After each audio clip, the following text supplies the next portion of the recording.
बिस्मिल्लाहिर्रहमानिर्रहीम अस्सलाम वालेकुम व्यूअर्स। व्यूअर्स, आज का जो मैं नया ट्यूटोरियल लेकर स्टार्ट कर रहा हूँ जो कि वीएल प्रोग्रामिंग से रिलेटेड है और इसकी पहली क्लास है।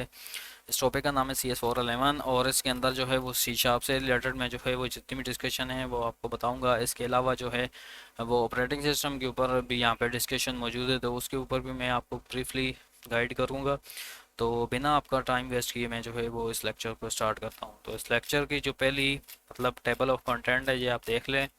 और इसका चैप्टर नंबर 1 जो है इसके अंदर लिखा हुआ है कि कोर्स जो है वो तकरीबन ग्राफिकल यूज़र इंटरफेस के ऊपर है और इवेंट ड्राइवन मॉडल के ऊपर है, जो कि डेस्कटॉप, वेब एप्लीकेशन और मोबाइल एप्लीकेशन तीनों के लिए परफेक्ट है। इसके अंदर क्या होता है कि एक इवेंट जो है वो इवेंट ड्राइवन मॉडल के बारे में हम जो है वो अपनी सारी इस कोर्स के अंदर डिस्कशन जो है वो करेंगे। और इसके अलावा ग्राफिकल यूज़र इंटरफेस, जैसे कि ये सारा इंटरफेस देख रहे हैं, ये एक ग्राफिकल यूज़र इंटरफेस है। जो पहले कंप्यूटर होते थे वहाँ पे जो थी वो शुरू के अंदर CMD जो थी वो कमांड आई थी, और वो कंप्यूटर जो होते थे वो ग्राफिकल इंटरफेस नहीं होते। लेकिन आजकल की जो कंप्यूटर है वो ग्राफिकल यूज़र इंटरफेस है, तो इसके बारे में मैं आपको कंप्लीट इंट्रो दूंगा। इसके अलावा इवेंट ड्राइवन मॉडल क्या होते हैं। इवेंट मिसाल के तौर के ऊपर मैं ये प्लस का बटन प्रेस करता हूँ तो ये देखें एक इवेंट परफॉर्म हुआ, ये माइनस का क्लिक करता हूँ तो ये दूसरा इवेंट परफॉर्म हुआ। इसी तरह ये डिफरेंट इवेंट है। तो इसके बारे में हम लोग जो है वो डिस्कशन करेंगे कि ये किस तरह बनते हैं और उनका क्या काम होता है और हम इन्हें किस तरह सिक्योर कर सकते हैं। तो प्री रिक्विजिट है, मतलब ये जो हम प्रोग्रामिंग अपनी पढ़ेंगे ये C++ प्रोग्रामिंग से रिलेटेड होगी और डेटा साइंसेस से जो है वो डेटा स्ट्रक्चर से रिलेटेड होगी। और यहाँ पे जो है वो मैं न्यू लैंग्वेज जो है वो आपको इंट्रोड्यूस भी करवाऊंगा और ये सारी कॉन्सेप्ट जो है वो यहाँ पे लिखी हुई हैं। मतलब इतना कोई यहाँ पे जो है वो ज़रूरी चीज़ें नहीं है। एक एजेक्स के बारे में लिखा हुआ है कि जो हमारी इवेंट ड्राइवन प्रोग्रामिंग होती है ब्राउज़र के अंदर, और जो पार्टिकुलर पॉसिबल सिस्टम बनाई जाती है उसे हम एजेक्स कहते हैं। फॉर एग्जांपल कोई भी हमारे पास मिसाल के तौर के ऊपर साइट है, जैसे कि यहाँ पे आप देख सकते हैं कि ये एक जो है वो दिल का मतलब जो हार्ट बीट चेक करने की साइड से, तो यहाँ पे आप जो देख सकते हैं कि इसका ये वाला इवेंट परफॉर्म होता है, तो इसे हम जो है वो एजेक्स बोलते हैं। हम फेसबुक के ऊपर यहाँ पे क्लिक करेंगे तो इस वेबसाइट का जो फेसबुक का पेज होगा वो ओपन हो जाएगा। तो ये डिफरेंट टाइप की जो है वो एजेक्स हम इसके अंदर यूज़ करते हैं। यहाँ पे एक जो है वो प्रोग्राम हमें C++ का दिया हुआ है। यहाँ पे लिखा हुआ है यूजिंग नेम स्पेस, अलग है या उल्टा लिखा हुआ है, इसे ऊपर होना चाहिए था उसे नीचे होना चाहिए था, लेकिन अगर आप उल्टा भी लिखेंगे तब भी काम जो है वो C++ के अंदर होगा। और जो मेन इसका काम है यहाँ पे लिखा हुआ है करेक्टर है, यानी कि एक करेक्टर जो है वो वेरिएबल के अंदर लेना है इसने। उसके बाद उस वेरिएबल के अंदर जो एक करेक्टर हमने लिया है वहाँ पे करना क्या है, ये सारी इन्फॉर्मेशन है कि हाँ पहले हमने यूज़र से जो है वो इनपुट लेनी है और उसे जो है वो आउटपुट के अंदर सेव करना है, और उसके ऊपर जो है वो एक वाइल लूप जो है वो ऐड करना है। और क्या ऐड करना है कि ए जो है वो इक्वल नहीं है एक्स के। तो यहाँ पे जो है वो हम कंप्लीट इस प्रोग्राम को जो है वो कंपाइलर के अंदर जब रन करेंगे तो इसकी जो आउटपुट होगी वो कुछ इस तरह होगी। मैं आपको बता देता हूँ। मिसाल के तौर के ऊपर जो आपकी आउटपुट होगी, आपको एक जो है वो यहाँ पे जो है वो टेक्स्ट एडिटर जो है वो देखने को मिलेगा। अगर आप ए प्रेस करते हैं तो ठीक है, बी प्रेस करते हैं तब भी ठीक है, सी प्रेस करते हैं तब भी ठीक है, लेकिन जैसे ही एक्स प्रेस करेंगे तो वो जो प्रोग्राम है वो लूप के ज़रिए, मतलब ए जो है वो एक्स की इक्वल नहीं है, तो वो प्रोग्राम जो है वो लूप से निकल के रिटर्न जीरो के पास आएगा और यहाँ से जो है वो प्रोग्राम जो है वो एग्जिट कर जाएगा। ठीक है, यानी कि इसकी जो आउटपुट होगी, आउटपुट के अंदर कुछ इस टाइप का इंटरफेस आपको देखने को मिलेगा। उसके अंदर अगर आप ए प्रेस करते हैं, बी प्रेस करते हैं, मतलब जेड तक प्रेस करते हैं, तब जो है वो प्रोग्राम आपका टर्मिनेट नहीं होता। लेकिन जैसे ही आप एक्स मतलब अगर प्रेस करने के बाद एंटर का बटन दबाते हैं तो ये प्रोग्राम जो है वो जगह पे ऊपर जो है वो टर्मिनेट हो जाता है। तो ये सेकंड वन जो है वो हम लोगों ने जो है वो एक अपना टैक्स है, और टैक्स से हमने जो है वो डेटा लेना है अपनी C++ प्रोग्रामिंग के अंदर। तो वो हम किस तरह लेंगे, उसके लिए हम लोगों ने एक हेडर का इस्तेमाल किया है जिसका नाम है F stream. Input output stream हम इसे बोलते हैं। आईओ स्ट्रीम जो है, जो कि आपने यहीं पे भी देखी होगी, ये इनपुट और आउटपुट के लिए यूज़ होती है। ये यहाँ पे हमने इनपुट ली और ये यहाँ पे हमने इसे आउटपुट ले ली। इस तरह ये जो होती है इनपुट आउटपुट स्ट्रीम के लिए होती है, और एफ स्ट्रीम जो होती है वो डेटा रीड करने के लिए होती है। यानी कि जब भी आपका कंपाइलर जो होता है वो रीड करता है टेक्स्ट से या जो भी चीज़ें को मतलब जो है वो पढ़ेगा, तो ज़ाहिर बात है उसके लिए हमें एक हेडर का यूज़ करना पड़ेगा। तो इस प्रोग्राम का जो कोड है वो भी सिंपल सा है कि हम लोगों ने एक करेक्टर लिया ए का, और जो कि इक्वल है माइनस के। ठीक हो गया जी। उसके बाद हम लोगों ने जो है वो यहाँ पे एस टी डी, ये यहाँ पे एक कॉमन क्वेश्चन है कि यहाँ पे जो है वो using name space S T D नहीं लिखा हुआ, तो हमें जो है वो अलग से एस टी डी जो है वो लगाना पड़ेगा। इसके अलावा एफ स्ट्रीम हमने लिखा एफ और test dot T X T, यानी कि जो हमारी डायरेक्टरी है और उसी डायरेक्टरी के अंदर ही जो है वो test dot T X T की फाइल पड़ी हुई है, उसे हमने सबसे पहले क्या करना है, वहाँ से फेच करना है। और यह किस तरह करेंगे, ये मैं आने वाली वीडियोस के अंदर आपको जो है वो लाइव डेमो दिखाऊंगा कि आप किस तरह जो है वो अपने कंपाइलर के अंदर जो है वो टी एक्स टी की जो फाइल हैं वो लेके आ सकते हैं। बाकी ये चीज़ें जो है वो आप देख सकते हैं कि ये जो है वो आप अगर using name space S T D लिखेंगे तो तब आपको ये चीज़ें लिखने की ज़रूरत नहीं है। यहाँ पे एक कंडीशन लगी हुई है कि एफ गुड, अगर जो test dot T X T के अंदर अगर माइनस है मतलब ठीक है, तो तब तो आपने कुछ भी नहीं करना। अगर नहीं है तो तब जो है वो तब भी डाटा जो है वो बिल्कुल इसी तरह चलता रहेगा जब तक एक्स जो है वो नहीं आता। तो ये सारी चीज़ें जो है वो इसका पेपर में तो खैर कोई काम नहीं, सिंपली आपको समझाने के लिए था। जो मेन चीज़ें हैं वो मैं आपको पॉइंट आउट कर देता हूँ। ये भी सिंपली इसी तरह का प्रोग्राम है कि इसकी बोर्ड प्रेस, यानी कि अगर आप कोई भी बटन कीबोर्ड से प्रेस करेंगे तो उसने कौन सा फंक्शन परफॉर्म करना है या उसने कौन सा इवेंट परफॉर्म करना है, ये सारी चीज़ों के मतलब जो है वो यहाँ पे लिखा हुआ है। ये बहरहाल मैं आपको बाद में कोडिंग के थ्रू जो है वो मज़ीद डिटेल के अंदर बताऊंगा। वैसे ये सिंपल सा है, कोई इतना टफ नहीं है कि अगर आप टी एक्स टी के अंदर अगर एक्स लिखते हैं मिसाल के तौर के ऊपर, और यहाँ पे आके जो है वो एक भी कंडीशन अगर इन दोनों कंडीशन का ट्रू होना लाजमी है, यहाँ पे एंड ऑपरेशन हमने लगाया है तो इससे यही मुराद है कि इन दोनों का ट्रू होना लाजमी है। मतलब अगर ए के अंदर भी एक्स आता है और बी के अंदर भी एक्स आता है तब हमारा प्रोग्राम टर्मिनेट होगा, अदरवाइज हमारा प्रोग्राम टर्मिनेट नहीं होगा। और यहाँ पे वी रिएक्ट टू रिएक्शन, यहाँ पे भी सिंपल सी जो है वही जो है वो कोडिंग लिखी हुई है, और यहाँ पे रिफैक्टर्स के मुतालिक लिखा हुआ है। ये बहरहाल मैं आपको बता दूंगा। तो नेक्स्ट जाते हैं, और यहाँ पे जो है वो pros and cons of refactor approach है, यानी कि ये जो रीफैक्टर अप्रोच है इसके जो प्रॉन्स एंड कॉन्स के मतलब जो है वो लिखा हुआ है। अब बेसिकली जो मिसाल के तौर पर हमारे पास जो होते हैं वो प्रोसेसर होते हैं, P1 होता है, P2 होता है। ये थोड़ी एडवांस लेवल की चीज़ें हैं लेकिन मैं फ़िलहाल आपको यहीं पे बता देता हूँ।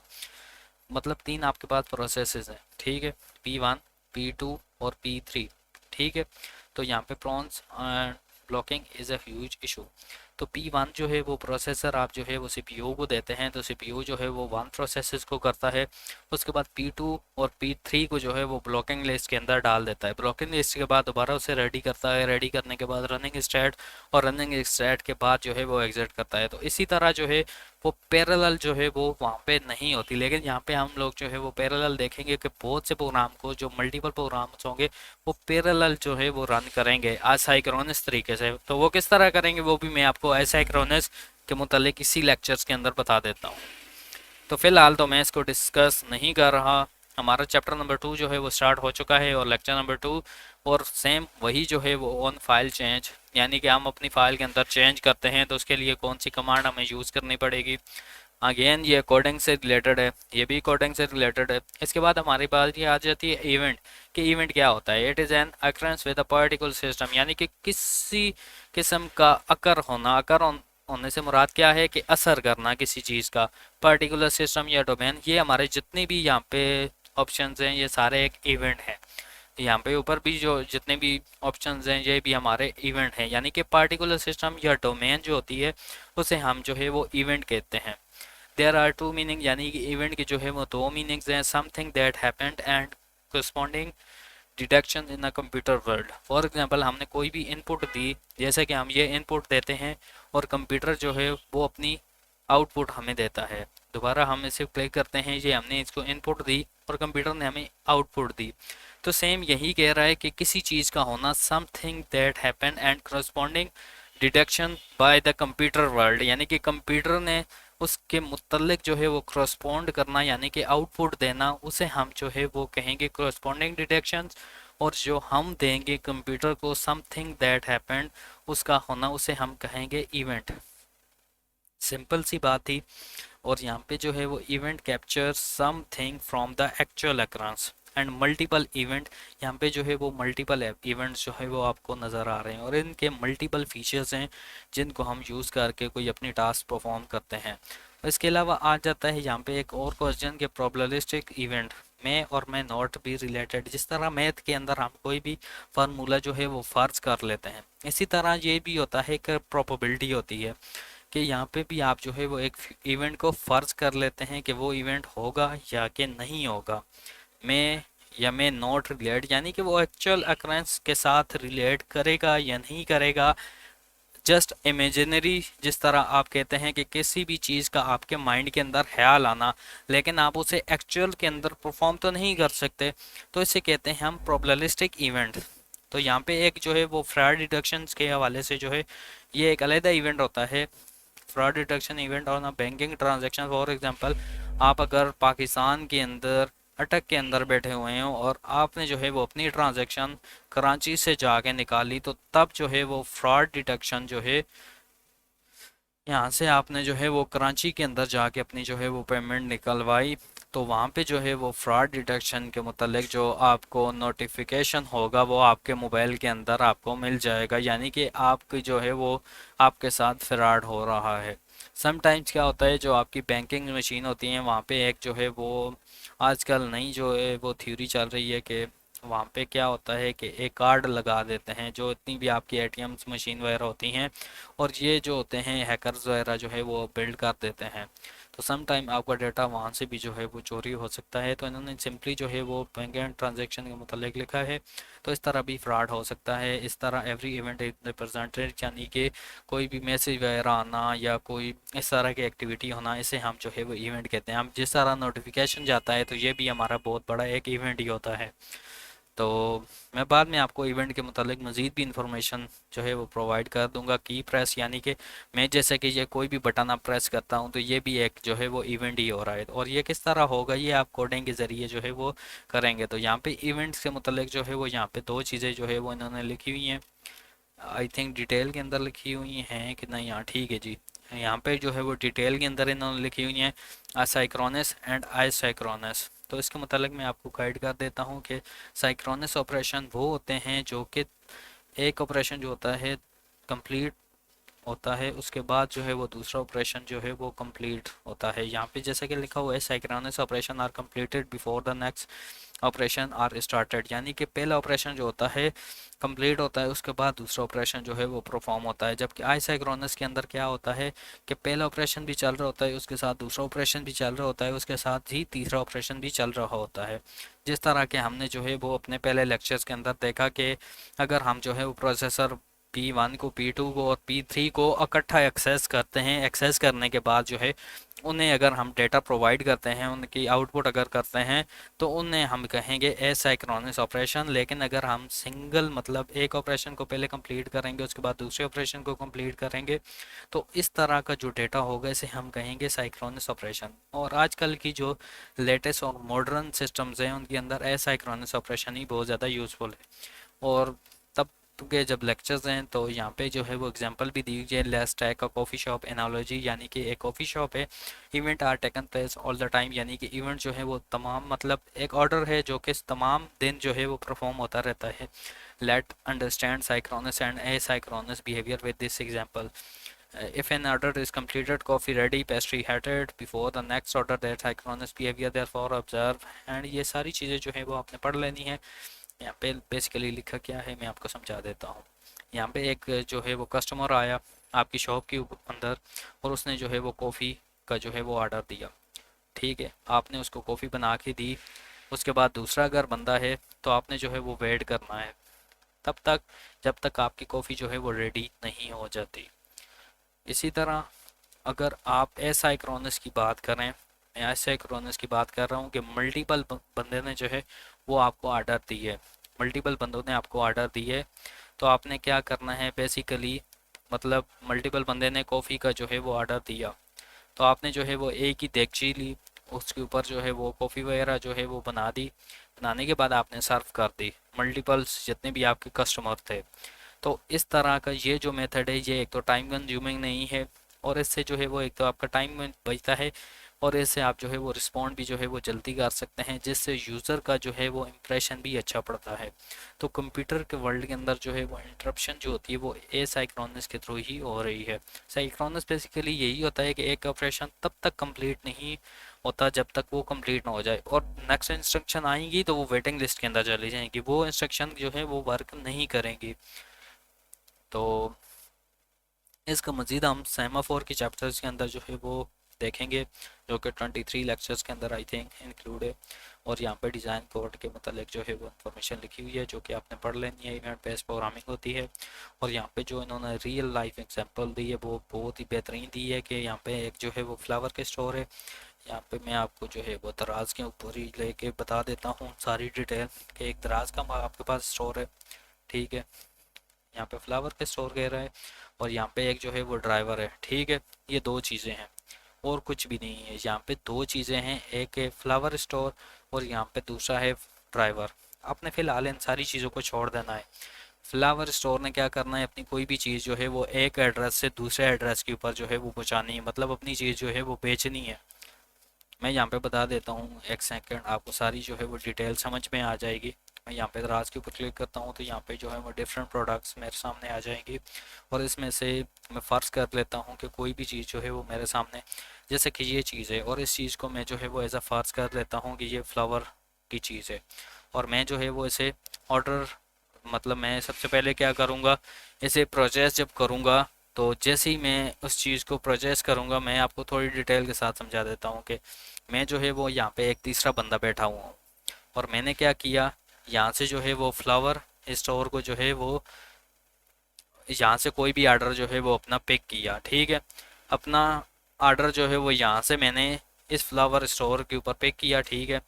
इस फ्लावर स्टोर ने क्या किया, अपना जो सामान है, ज़ाहिर बात है उसने शिपिंग के ज़रिए यहाँ वाली जो लोकेशन है उसने पहुँचानी है, तो वो क्या करेगा, सबसे पहले एक ड्राइवर जो है वो हायर करेगा। तो उसे ड्राइवर हायर करने के लिए क्या क्या करना पड़ेगा, उसके मुतल्लिक मैं आपको इन्फॉर्मेशन देता हूँ। तो सबसे पहले जो फ्लावर का स्टोर यानी कि जो यहाँ पे मालिक है इसका, वो क्या करेगा, वो सबसे पहले जो है वो ड्राइवर जो यानी कि शिप कर रहा होगा, जो कि इसके सामान को यहाँ से उठाएगा और जो कि मुझे सामान यहाँ पे बेचेगा। तो इसने बेसिकली करना क्या है, इस फ्लावर स्टोर वाले ने जो है वो अपनी लोकेशन चेक करनी है कि उसकी लोकेशन के नज़दीक कौन सा जो है वो ड्राइवर इस टाइम के अंदर मौजूद है। मल्टीपल ड्राइवर्स होंगे, लेकिन उनकी सबसे पहले जो है वो कंट्रोल सिस्टम के अंदर रेटिंग चेक करेगा कि उसकी 5 रेटिंग है, 6 रेटिंग है, मतलब 5 रेटिंग है या 4 रेटिंग है। उनकी सबसे पहले रेटिंग चेक करेगा कि ये जो बंदा है ये पहले क्या पता, इसने जो है वो पहले रेटिंग अपनी अगर इसकी ठीक है और इसने जो है वो उतने टाइम के अंदर जो है वो इस सामान को ले के गया है पर्टिकुलर लोकेशन के ऊपर, तो वो सारी डिटेल जो है वो यहाँ पे फ्लावर स्टोर का जो ओनर है वो चेक करेगा। चेक करने के बाद उसकी जितनी भी डिटेल होगी वो कंट्रोल सिस्टम के अंदर होंगी, और ये जो होगा फ्लावर वाला स्टोर, ये पहले जो है वो बिड देगा। बिड करने के बाद जो ड्राइवर है वो बिड को जो है वो सेंड करेगा। मतलब ये यहाँ पे बिड जो है वो डिलीवरी बिड, यानी कि इसे डिलीवरी बिड जो है ये बताएगा कि मैंने जो है वो 100 रुपये लेने हैं, 200 रुपये लेने हैं, तो ये बिड जो है वो अपनी बताएगा। उसके बाद ये जो है ये एनालाइज करेगा कि क्या 200 के अंदर मेरा जो मतलब मैं जो चीज़ अपनी यहाँ से जो है वो वहाँ तक भेज रहा हूँ, तो वो ठीक है, मतलब 200 के अंदर कंफर्टेबल है या नहीं है।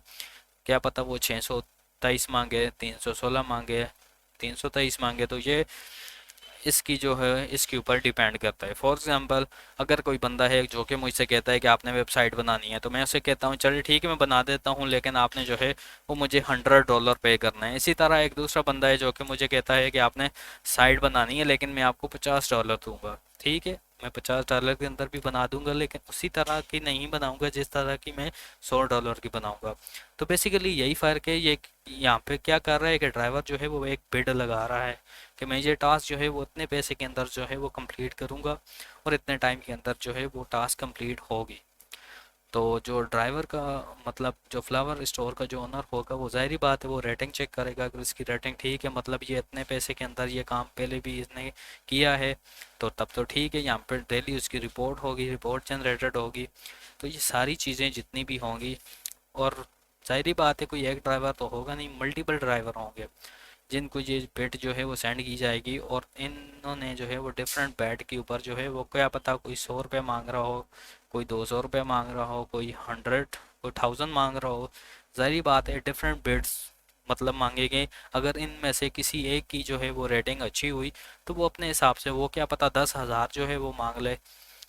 अव्वल तो मांगता तो नहीं है, लेकिन मैं जस्ट एक एग्जांपल दे रहा हूँ कि अगर उसकी रेटिंग अच्छी हुई तो वो अपने हिसाब से जो है वो पैसे मांगेगा। तो ओनर जो है वो भी ना नहीं कर सकेगा, क्योंकि उसकी रेटिंग अच्छी देख के जो है वो ओनर उसको जो है वो हायर करेगा। तो जैसे ही ये चीज़ जो है वो हायर हो जाएगी तो इसी तरह ड्राइवर जो है वो यहाँ से आएगा और इस सामान को पैक करेगा। सामान पैक करने के बाद मुझे उस लोकेशन के ऊपर पहुँचा देगा। बस इतना काम होगा। इसके मुतालिक मज़ीद यहाँ पे नोट्स जो है वो लिखे हुए हैं कि here are some extra from instructions. कोई इतनी खास चीज़ तो यहाँ पे नहीं लिखी हुई कि the system maintain a ranking, यानी कि आपने एक ऐसा सिस्टम बनाना है जो कि रैंकिंग हर इंडिविजुअल ड्राइवर यानी कि एक एक ड्राइवर की जो है वो रैंकिंग को जो है वो मेंटेन रख सके। And ability to deliver flower on time, अगर वो ड्राइवर जो है वो टाइम के अंदर जो है वो आपके फ्लावर एक जगह से दूसरी जगह के ऊपर पहुंचाता है तो उसकी जो एबिलिटी है वो भी आपने जो है वो अपने पास जो है वो अपने सिस्टम के अंदर मेंटेन करके रखनी है, जैसे कि इन सिस्टम ने रखी हुई है। जैसे कि यहाँ पे इसकी जो रेटिंग है वो 5 है। अगर मैं जैसे ही इसे ऑर्डर करूँगा तो यहाँ पे जो है वो स्टैंडर्ड डिलीवरी की बात कर रहे हो जो कि 2 से 3 दिन लगेंगे, और इसके ये चार्जेस जो है वो मुझे बता रहा है। ठीक है, ये अपनी मर्ज़ी से जो है वो ड्राइवर अपना हायर करेगा। परले साइड जो ओनर है इसका, और वो जो है वो अपनी मर्ज़ी से हायर करने के बाद उसे पता होगा कि किसकी रेटिंग अच्छी है किसकी बुरी है। अब जाहिर बात है एक तो गाड़ी वाला होता नहीं है, मल्टीपल गाड़ी वाले होते हैं, या जो शिपर होते हैं वो भी मल्टीपल होते हैं, हज़ारों की तादाद के अंदर होते हैं। तो उनमें से कुछ मखसूस को जो है वो पकड़ के जो है वो आपने हायर करना होता है, और उस बंदे ने जो है वो लोकेशन जो है वो मतलब आपकी जितनी भी चीज़ें होती हैं वो आपके एड्रेस के ऊपर पहुंचानी होती हैं। तो यहाँ पे जो है वो आपने उस ड्राइवर का इंडिविजुअल का मतलब एक एक बंदे का जो है वो डेटा अपने पास रखना है, एक ऐसा सिस्टम बना के कि जहाँ पे उसकी जो जितनी भी परफॉर्मेंस है वहाँ पे चेक की जा सके। तो each store has a profile, यानी कि हर स्टोर की जो है वो एक प्रोफाइल होती है। तो जैसे कि यहाँ पे मैं आपको बता सकता हूँ कि जैसे ही मैं यहाँ पे दराज के ऊपर क्लिक करता हूँ तो यहाँ पे डिफरेंट प्रोफाइल्स जो हैं वो आपको देखने को मिल जाएंगी। ये चीज़ें जो हैं वो अलहदा बंदी की हैं, ये अलहदा बंदी की हैं, ये अलहदा बंदी की हैं, और इन्होंने प्रॉफिट वगैरह भी यहाँ पे जो है वो लिखा हुआ है कि आपका जो है वो इतना कंसेशन हो सकता है 45% कंसेशन। तो ये सारी चीज़ें जो है वो यहाँ पे आप देख सकते हैं रियल लाइफ एग्जांपल से। तो यहाँ पे आइडियल ड्राइवर क्या हो सकता है? आइडियल ड्राइवर बेसिकली जो सुस्त ड्राइवर होता है, but at least 1 day of activity that has no assignment, जो कि एक ही टास्क जो है वो एक दिन के अंदर परफॉर्म करता है, तो उसे हम आइडियल ड्राइवर कहते हैं। Consistency weak driver is a driver whose assignment when active are at least 2 standard deviation lower than the average assignment पर ड्राइवर ऑन दैट डे। अच्छा, तो यहाँ पे ये कह रहा है कि अगर एक ड्राइवर है, ठीक है, और उससे आपने कहा कि आपने फ्लावर जो है वो फलानी लोकेशन के ऊपर भेज के आनी है, तो यहाँ पे बेसिकली कर क्या रहे हैं, यहाँ पे अगर मैं कोई भी चीज़ जो है वो सर्च करता हूँ तो मैं आपको बता देता हूँ कि इन्होंने जो है वो कम अज़ कम यहाँ पे कितना दिन रखा है, 2 से 3 दिन। 2 से 3 दिन के अंदर जाहिर बात है और बंदे भी तो जो है वो इस एड्रेस के ऊपर जो है वो चीज़ें तो मंगवाएंगे ना। तो इसी तरह का जो आपका स्ट्रॉन्ग ड्राइवर होता है वो मल्टीपल चीज़ें मतलब एक गाड़ी के अंदर सेम लोकेशन की जो बहुत सारी चीज़ें होती हैं वो ले लेता है, और एक एड्रेस से दूसरे एड्रेस के अंदर जो है वो अपनी चीज़ें जो है वो एक टाइम के अंदर ही जो है वो पहुंचा देता है। ऐसा तो नहीं होगा कि ड्राइवर जो है वो एक चीज़ जो है वो कराची से ले और मुझे यहाँ पे अटक के पास आगे दे और दोबारा जाए कराची और दूसरी चीज़ उठाए और यहाँ पे आने के बाद रावलपिंडी के अंदर दे। तो ऐसा ड्राइवर बिल्कुल भी नहीं करता। ड्राइवर क्या करता है, इकट्ठी चीज़ें जो है वो 3 दिन के अंदर बहुत सारी चीज़ें हो जाती हैं, तो वो क्या करता है इकट्ठी चीज़ों को उठाता है। उठाने के बाद जो है वो मेन उसकी जो डिस्ट्रिक्ट होता है वहाँ पे रखता है। रखने के बाद जो है वो वहाँ पे उसने मोटरसाइकिल रखे होते हैं, मोटरसाइकिल्स की मदद से जो है वो अपने अपने डिस्ट्रिक्ट के अंदर जो है वो मोटरसाइकिल वाला सारा दिन फिरता रहता है और जो मल्टीपल चीज़ें होती हैं वो देता रहता है। इससे एक तो आपकी जो पैसे की होती है बचत होती है, और दूसरा जो होता है वो मल्टीपल चीज़ जो है वो अपने कस्टमर को मिल जाती हैं। इस तरह वो अटक को देगा, रावलपिंडी जाके देगा, और थोड़ा सा आगे उससे आगे अगर कोई जगह है जैसे कि कॉलोनी वगैरह है, तो वो कॉलोनी के अंदर जाके अपना सामान जो है वो सेल करेगा, तो इसे हम कहते हैं स्ट्रॉन्ग या कंसिस्टेंसी स्ट्रॉन्ग ड्राइवर। इसे हम इम्प्रूवमेंट ड्राइवर भी बोल सकते हैं, जो कि क्या करता है, अपनी असाइनमेंट जो है वो डे बाय डे जो है वो इंक्रीज करता है। जाहिर बात है, अगर आपका काम जो है वो 3 दिन के अंदर ही जो है वो अगर ड्राइवर परफॉर्म कर रहा है तो आपको जो है वो ह्यूज बेनिफिट मिलेगा। अगर 4 दिन के अंदर करता है तो आपकी जो परफॉर्मेंस है वो इतनी अच्छी नहीं होगी। यहाँ पे जैसे कि ये यहाँ से 2 से 3 दिन बता रहा है, तो मुझे पता है कि 3 दिन के अंदर ये जो है वो चीज़ मेरे पास जो है वो लेके आ जाएगा। अगर ये 4 दिन करेगा तो जाहिर बात है मैं से जो रिव्यूज़ होंगे वो यहाँ पे रिव्यू के अंदर बताऊंगा कि ड्राइवर ने जो है वो मुझे फलां चीज़ जो है वो बहुत देर के साथ बताई, तो इसके बाद जो है वो जो फ्लावर का ओनर होगा, यानी कि जो फ्लावर स्टोर चला रहा है, तो वो ओनर जो है वो उसे रेटिंग जो है वो कम देगा। इसी तरह जो है वो रेटिंग सेट्स की जाती है। तो मिलते हैं नेक्स्ट लेक्चर के अंदर, तब तक के लिए अल्लाह हाफिज़।